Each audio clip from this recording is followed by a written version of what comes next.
Good afternoon. Thank you, everyone, so much for being here with us today and for making the time to join us to talk about a timely opportunity to advocate for children and families. We are thrilled to have you here with us today and want to give a big thank you to our national partner organizations whose co sponsorship and collaboration made today possible. American Academy of Pediatrics, the Congressional Coalition on Adoption Institute, Child Welfare League of America, Family Resource Center Coalition, Foster Club, Generations United, Think of Us, Triple P, NICWA, Prevent Child Abuse America, and Zero to Three. This is a busy and consequential fall.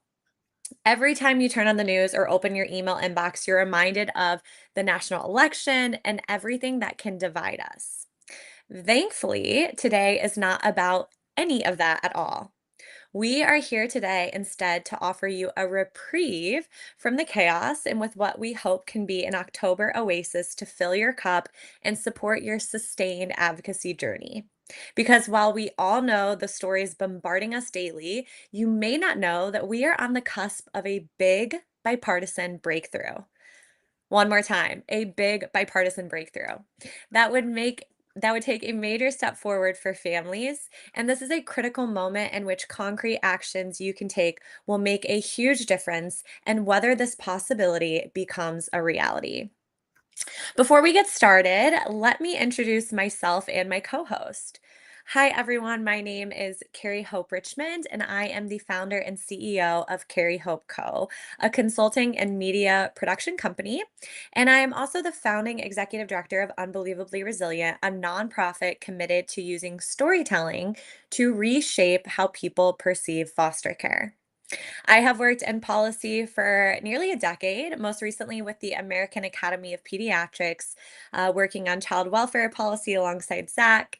And finally, I myself have lived experience in the child welfare system, which has driven my personal and professional passion to see the system reformed. It is great to be with you all today, and I'm thrilled to hand it over to my co host. Thank you so much, Keri, and good afternoon, everyone. I'm Zach Laris, founder and executive director of Boulder Horizon, a new child welfare policy and advocacy startup that I'm building during a 2-year Entrepreneur in Residence Fellowship, generously supported by Think of Us. Before starting this initiative, I spent nearly 12 years at the American Academy of Pediatrics, leading their federal child welfare policy and advocacy work. With my background in public health, I am passionate about changing public policy to support healthy and thriving families.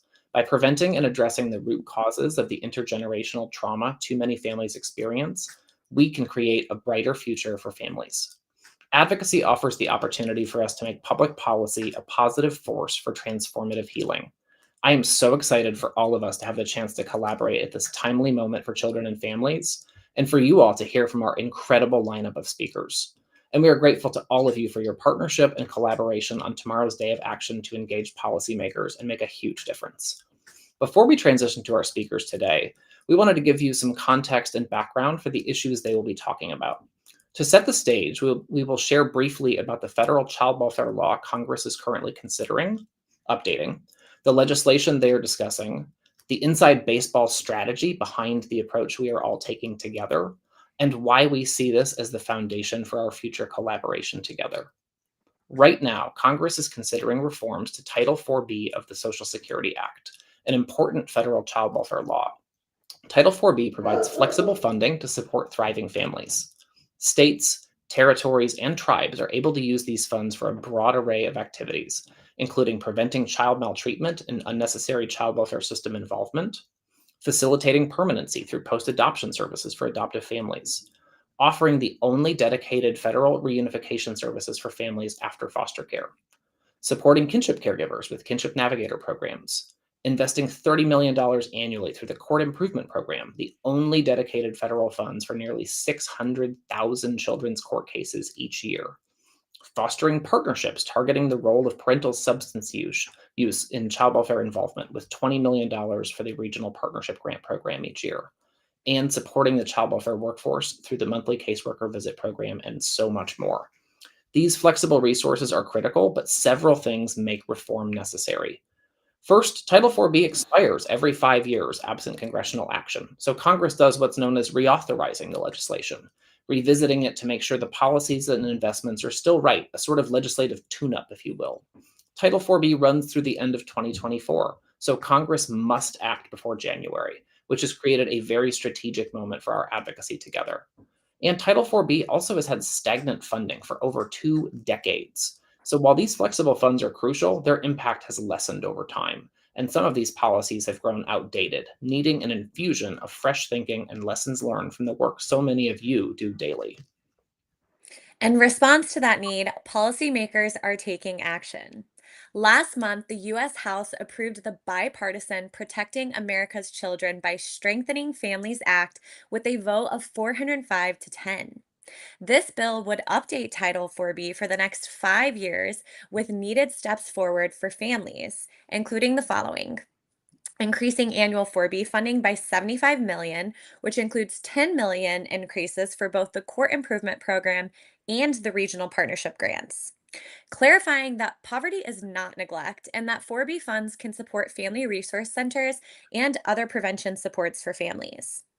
Increasing tribes 4B funding and making it less onerous for them to participate in the program, supporting kinship navigator programs, and clarifying that 4B services can support kin. Requiring states to consult with youth, parents, and others with lived experience in the child welfare system when developing 4B plans and to make their plans publicly available. Developing new federal guidance on oversight of residential treatment facilities, and so much more. This legislation is supported by over 260 local, state, tribal, and national organizations focused on children and families. The new investments made by the legislation are fully offset by cost savings from more efficient child support enforcement. So, this is the rare legislation that can increase investments in services for families while not increasing the deficit. So, that's all well and good, but you may be wondering then, so why are we here? This seems like a no-brainer.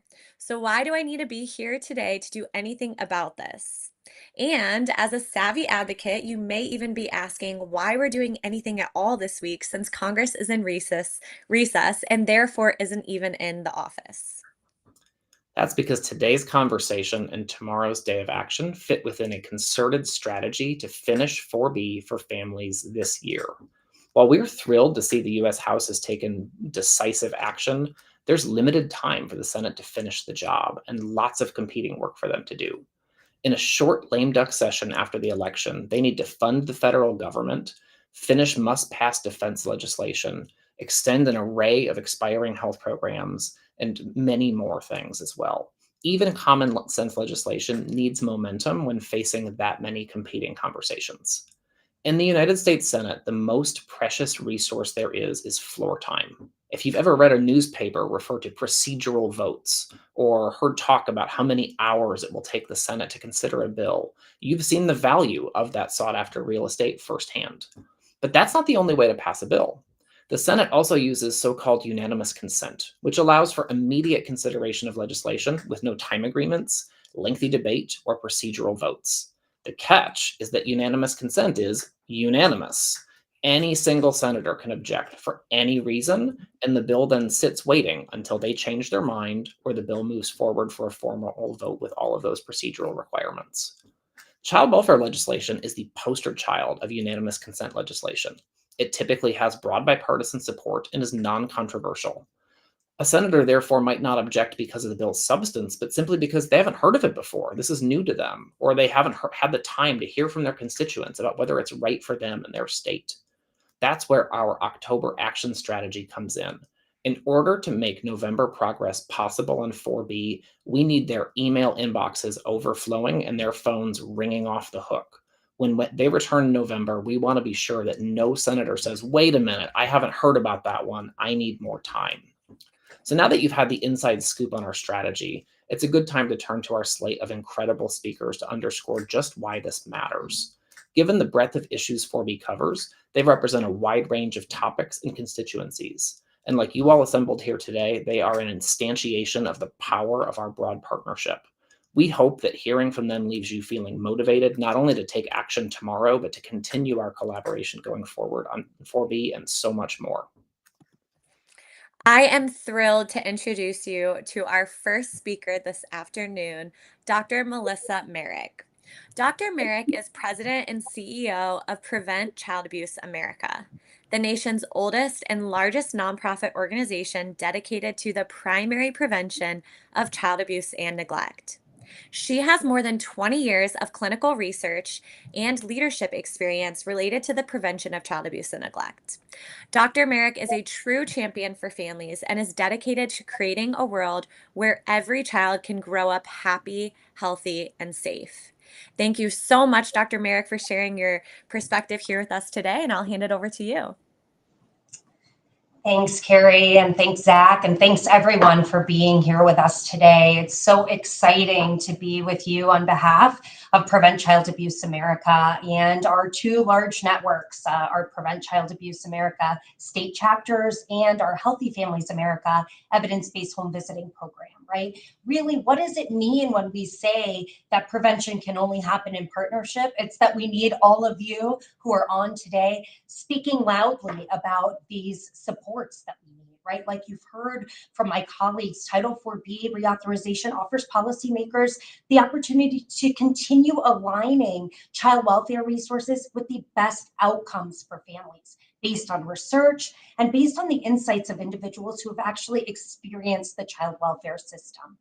Title 4B is a critical child welfare law that provides flexible funding to support thriving families. You heard that already. What does that mean, right? It means that you're going to hear about a lot of different important pieces of how we support thriving families. Of those many important reforms that will be shared during this hour, the legislation supports the expansion of evidence-based services, including home visiting programs like Healthy Families America, to prevent child abuse and neglect before they can ever occur, and to ensure that children are not separated from their parents solely due to poverty or poverty-related neglect issues. You know, at Prevent Child Abuse America, we really operationalize primary prevention as making sure all children and families have what they need when they need it, delivered in their own communities with love and trust and with respect, without stigma, before they're in crisis. This is supported through reauthorization of this legislation. Like many organizations dedicated to supporting children and families, our national network of Prevent Child Abuse America state chapters rely on multiple funding streams to piece together the important prevention work they do, right? So even though Title 4B is small, it is mighty and it is critical support for prevention. Prevention efforts are critically important to ensuring that children and families never ever touch our child welfare system. So that reduces the costly interventions downstream, like foster care, for example.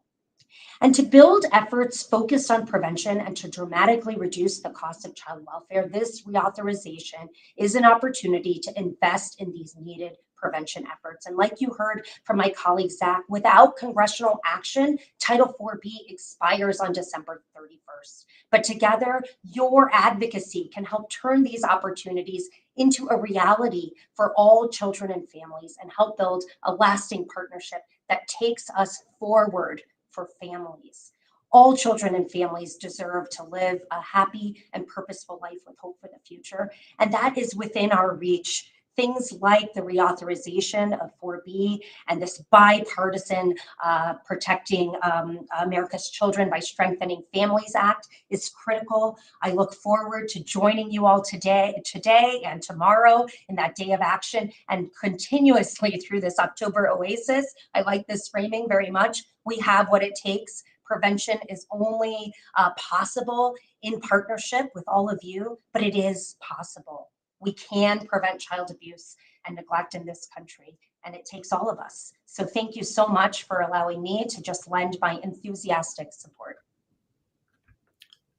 Thank you so much, Dr. Merrick, for those incredible remarks and for being here with us today and for your longstanding partnership.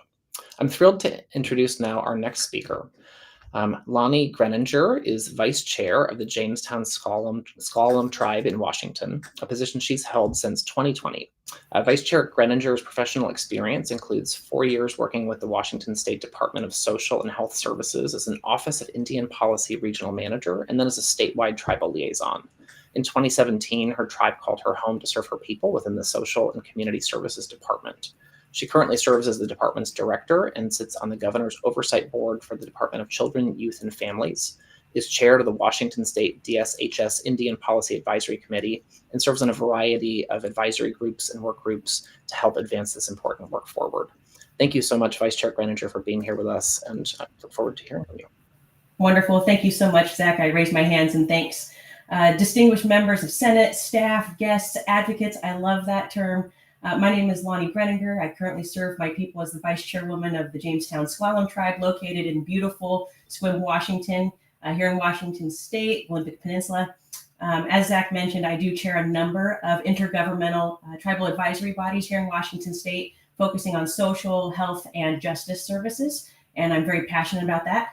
Personally speaking as well, myself, my father, his mother, and her mother, we've all been social workers in our tribe at some point in our lives, so we care very deeply about the welfare of children and families.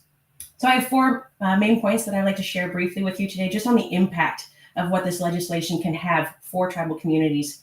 The first is that Title 4B is an essential program to tribes. So HR 9076 is the culmination of over a year's worth of hard work to improve Title 4B services under the Social Security Act. And within the program, there are 2 programs, different child welfare programs that tribal nations are eligible for. That's subparts 1 and 2.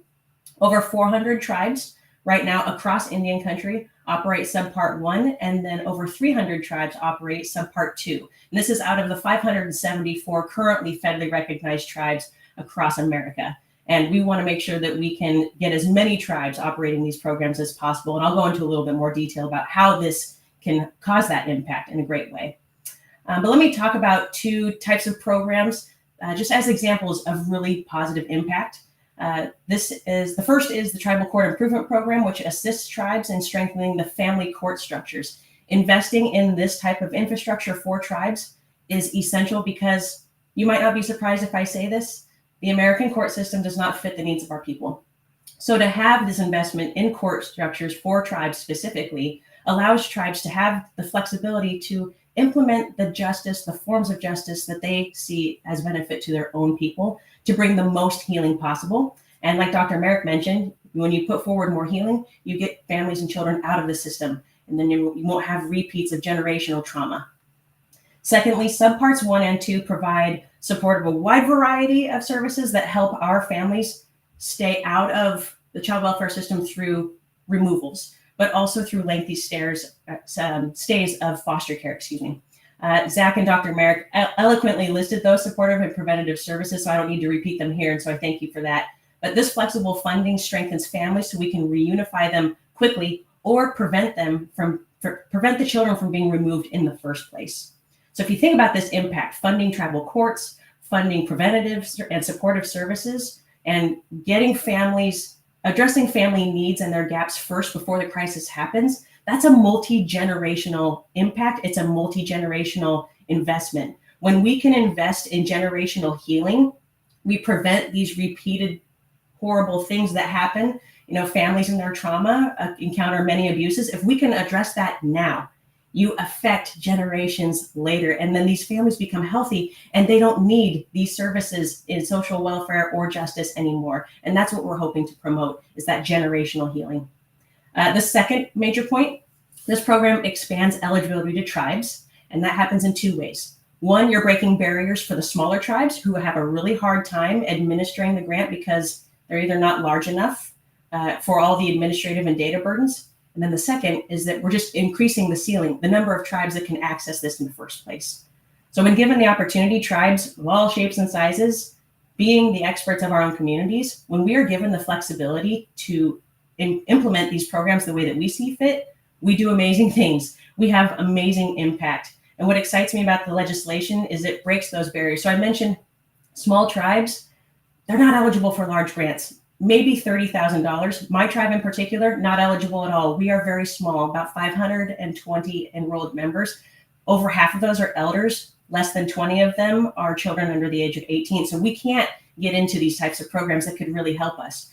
But with small tribes and a $30,000 grant, it's sucked up by administrative and data burden, leaving way less for direct services. So increasing flexibility, like this legislation is doing, that helps us delineate that better to those direct services, promoting that health to our families and our children.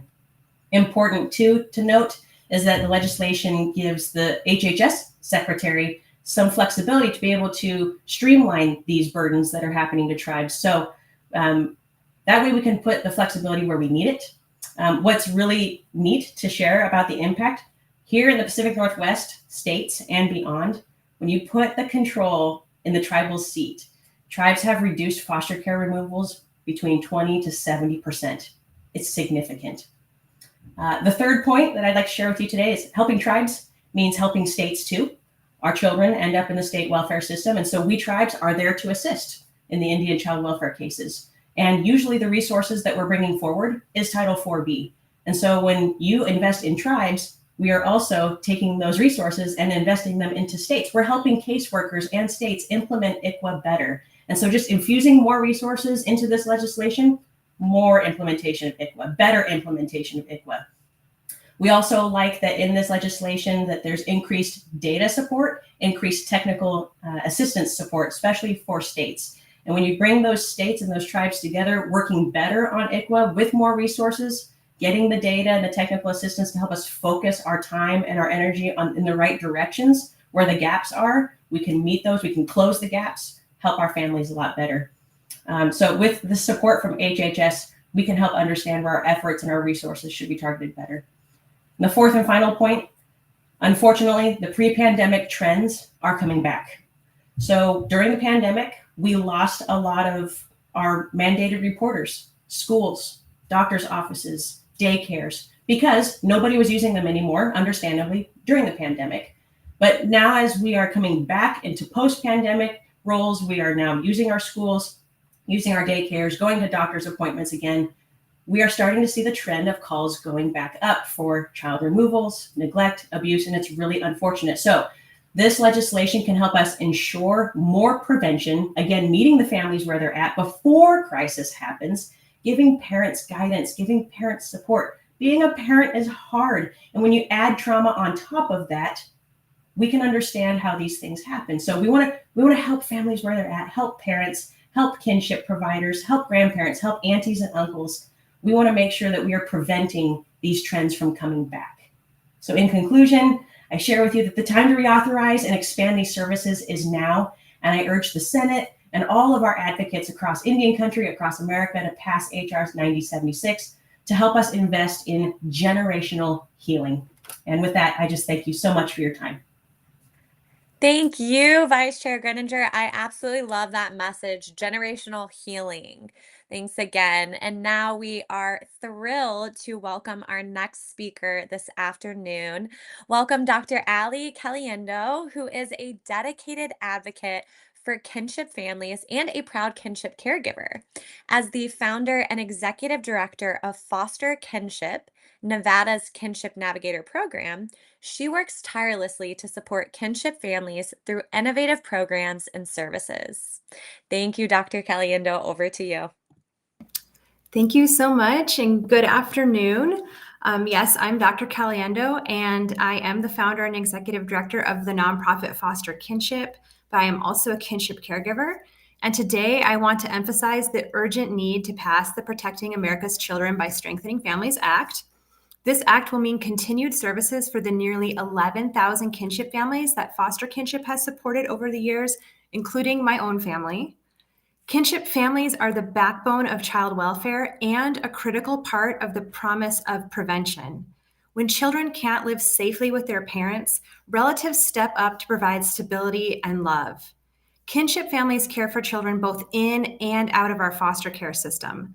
But without support, many kinship families who are already stretched thin can end up disconnected from resources, and too often children will enter non-relative foster care unnecessarily. We can and must prevent that. That's why multi-year funding for Kinship Navigator programs is so critical. Kinship Navigator programs may be some of the only support that kin families receive. Navigators provide accurate information and timely resources so children in kinship homes are safe, stable, and nurtured. The $10 million per year will allow Kinship Navigator programs like foster kinship to ensure kinship families get sustained support. Appropriations funding have helped launch Kinship Navigator programs, but we need continued funding to evaluate, strengthen, and expand them across the country. At Foster Kinship, we are already working with other states to implement our evidence-based model, but continued growth will not be possible without this stable long-term funding. Personally, I know the many challenges that kinship caregivers face, and even though I'm an expert in the field of kinship care, when it came to my own kinship situation, I still face challenges such as navigating the complex world of legal issues, family dysfunction, working with CPS, feeling isolated, experiencing financial strain, and emotional stress. Peer-to-peer support is a lifeline for families like mine, and the Act ensures that 4B funds can expand access to the vital resource of peer-to-peer support. We know that caregivers, youth, and parents will benefit immensely from peer support, and this funding is essential to ensure more families have access to it. This bill also decisively clarifies that 4B funds can be used to support all kinship families, whether or not they are formally involved with child welfare.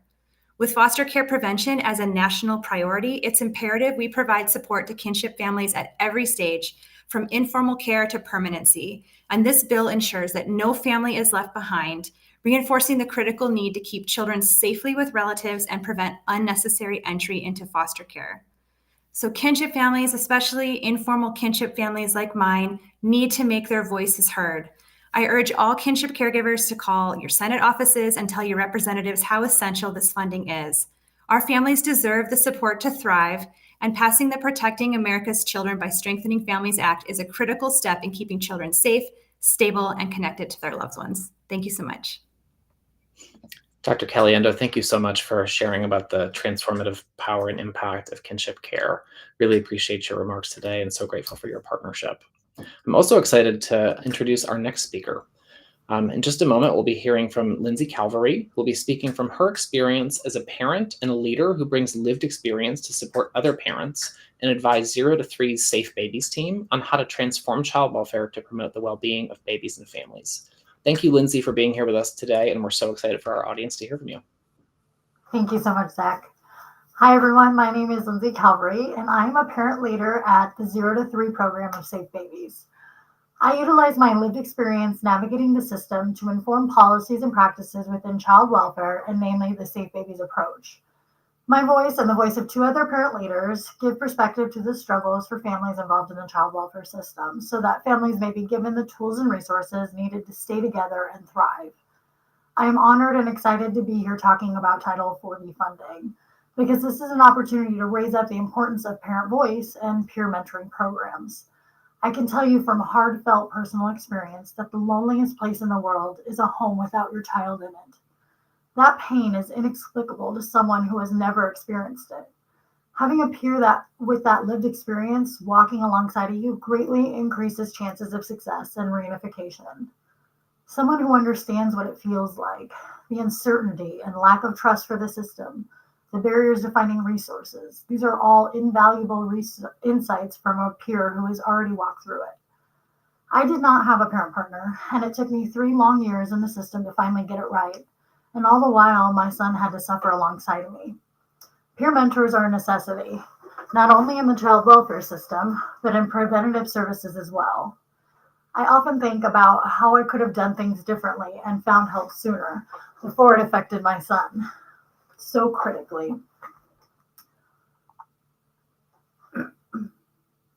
My answer always comes back to peer mentorship.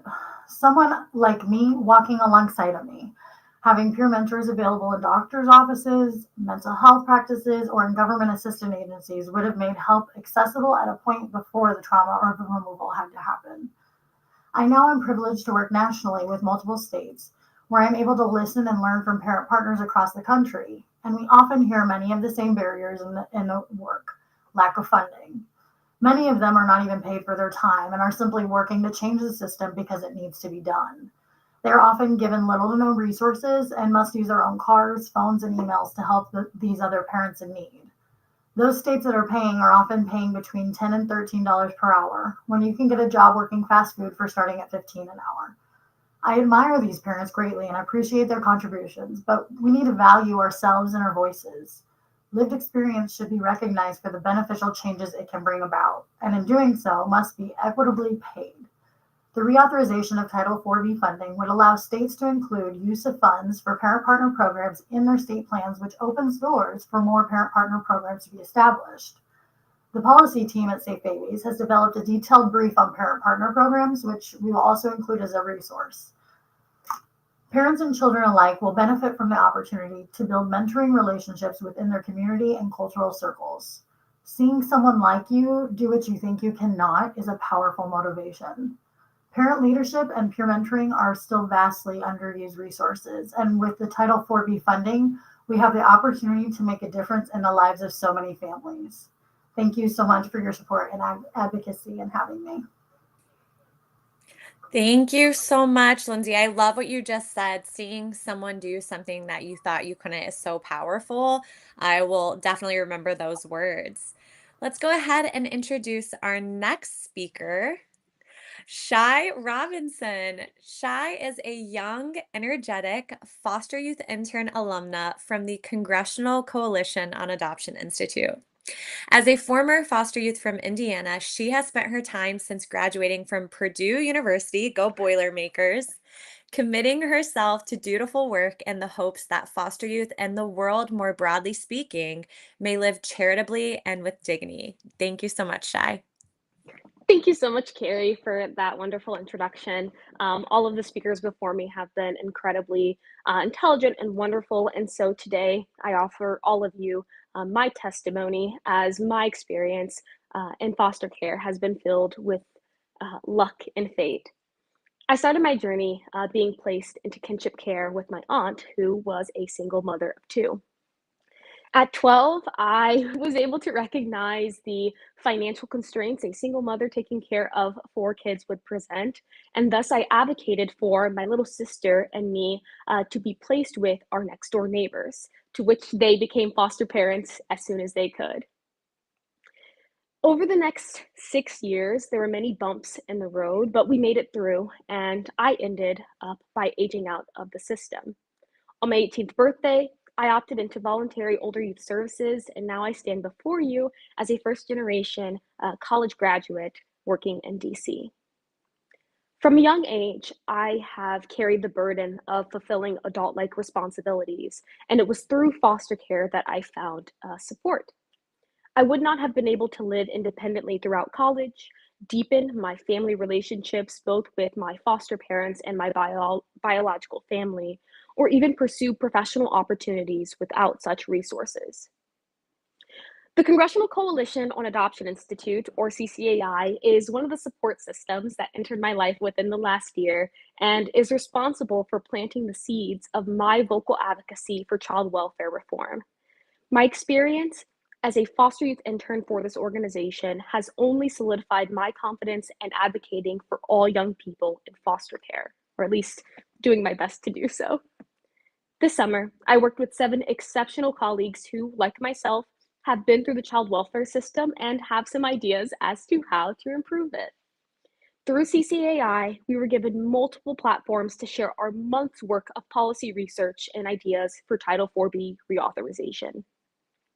Over the summer, I was honored to be placed with Representative Danny Davis from Illinois, a member who has dedicated his time in Congress to supporting those who interact with the foster care system and child welfare system, more broadly speaking. I saw how much supportive energy went into Congressman Davis's and Congressman LaHood's spearheading of the Supporting America's Children and Families Act. It was so reassuring to see what lived experience, advocacy, and bipartisanship have done to try and help our youth and their families, because funding child welfare programs, while considering the voices of those with lived experience, is invaluable. This is especially true if you share my hope that one day we may provide all youth with a life of dignity and respect. As I said earlier, my experience in foster care has been one of luck and fate. Not every young person who goes through the system has had such outcomes. I hope this momentum of support continues with our Senate colleagues, and I thank you for listening to my experiences and for considering reauthorizing Title IV-B. Thank you so much, Shye, for rounding out our amazing speaker lineup. What makes this reauthorization process especially significant is how bipartisan it's been from the very beginning. We've seen lawmakers from both sides of the aisle come together, united in their commitment to strengthening the safety and well-being of children and families across the country. This collaboration is a testament to the power of putting people before politics. And we've been encouraged by the overwhelming support that Title IV-B reauthorization has received. To highlight just how much of a shared effort this has been, we wanted to show you this video. It showcases the voices and perspectives of lawmakers who have worked tirelessly to make this reauthorization a reality, ensuring that families can continue to benefit from the programs that Title IV-B supports.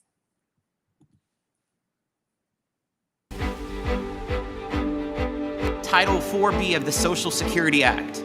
This program provides critical resources to states with the mission of preventing child abuse and neglect, supporting family reunification, and promoting adoption for children in foster care. The last time Congress reformed these programs in any significant way was in 2008, and the authorization lapsed in the fiscal year 2021. And it's long overdue that we update Title IV-B in order to combat the many problems our nation's child welfare system faces today. We must work together on comprehensive action to help our nation's young people in times of turbulence. All youth deserve a safe, stable environment that will allow them to learn and fully experience life. We hope and believe that most youth can find that within their own families, sometimes with a little extra help. For those where foster care is the only option, we have a special responsibility to protect them from abuse and further turmoil, and also to deliver supports that will let them set out on a path to success and limit the time they spend in the care of others. And this full committee hearing today signals important progress in our ability to work together to reauthorize Title IV-B of this Congress. I find this hearing very meaningful. I have 190 days left in Congress. So I've been spending time on issues that bring people together rather than divide them. And I am struck that that's the majority of things before us. They may not make the headlines, it may not be MSNBC and Fox News and talk shows, but these are things that affect real people. That all children are in safe, loving, and permanent homes. Our bipartisan commitment to supporting vulnerable children and parents. That will help families and children all over this country. We can all agree that one of the most meaningful aspects of our work in this committee is the opportunity to work on legislation to help more kids in the child welfare system. The changes that we're talking about today won't just impact those who've been directly involved with child protective services, but also any child, family, or individual that is in danger of entering the child welfare system. A bipartisan coalition of Republican and Democrat members on this committee have introduced 16 bills aimed at enhancing and strengthening IV-B and supporting community-based organizations dedicated to improving outcomes for American children and families. And we need to be funding programs that stop children from entering foster care in the first place. Poverty should not be the sole reason a child is removed from their homes. This is some of the bipartisan stuff that many of us got elected to Congress to actually do. Many of us don't like to shout at the rain all day. We want to find solutions. If we invest now and prevent kids from being in these situations, not only do we have better outcome for our kids, we save a lot of money along the way too. We know it will not cost anything, it will save money. And it will bring people together rather than divide them. I think that ought to be our mission. It's important that we recognize that the entirety of the system should be pointed at bringing kids back to a permanent, loving, stable home. I appreciate this hearing, and I think it's very productive, and we'll get a lot of work done as a result. And what you've presented today is part of what can be a legacy for any member of Congress, regardless of party, regardless of where they live, regardless of what committee they're on.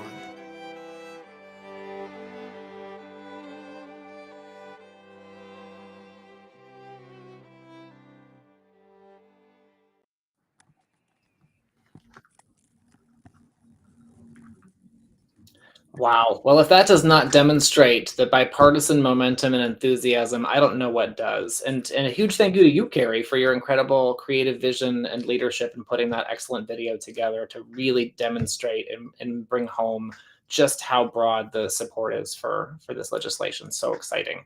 A huge thank you to all of our speakers today for sharing their perspectives.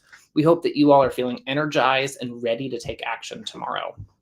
As an update on our day of action and our advocacy partnership, you'll be imminently receiving materials via email to ensure that you have everything you need to be able to advocate tomorrow and going forward, including background information, shareable resources to offer policymakers and their staff, and a guide on how to take action at whatever level works for your available time. If you've got just a few minutes to send an email, if you've got a few more minutes to make a phone call, if you've got an hour and you want to go drive over to the district office and do a meeting with your senator or their staff in the state, we've got everything that you need to be able to do that at whatever level feels right for you in your advocacy journey so that you can make an impact while they're back home.